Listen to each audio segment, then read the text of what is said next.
Monday morning.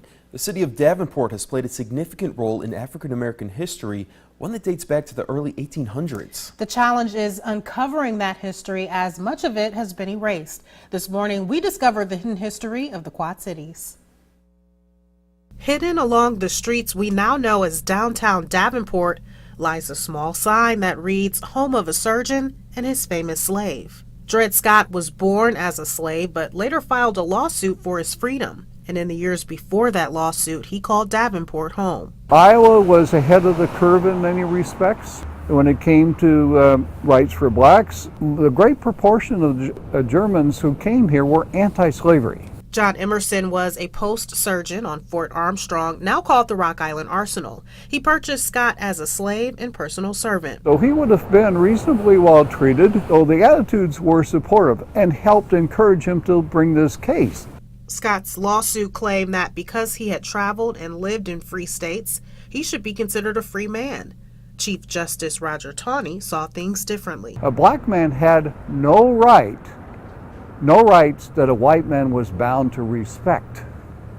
That's a quote. He may not have known it at the time, but Scott's loss was a big gain for the rights of blacks. Lincoln will pick up on this theme and give his famous Cooper Union speech in 1860 in New York City, which will launch him into the presidency. Still, life for blacks in Davenport was full of growing pains. Historically, parts of Brady Street were the only areas that would rent or sell property to African Americans, making this area one of the first predominantly black areas in Davenport. But there's nothing here to show that historical significance, making this just another stretch of Davenport's hidden history. But living here came with its fair share of challenges. Often lacked running water, often toilets. Apartment buildings might only have 2 toilets in a whole building.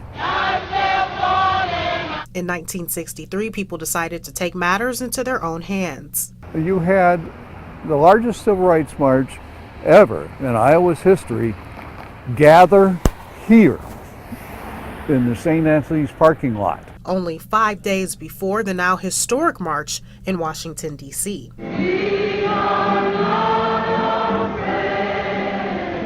And the purpose was for a peaceful protest to put pressure on the Iowa legislature to pass a fair employment practices law.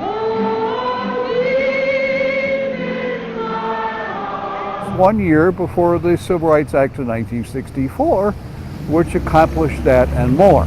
Today, the only signs of these remarkable contributions from right here in Davenport, only small markers signifying Davenport's big role in African American history.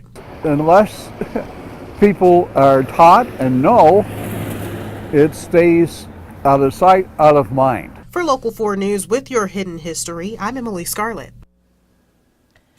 Well, today the Davenport Civil Rights Commission offers a civil rights history walking tour where you can see more of these markers highlighting the struggles and victories of the movement that happened right here in the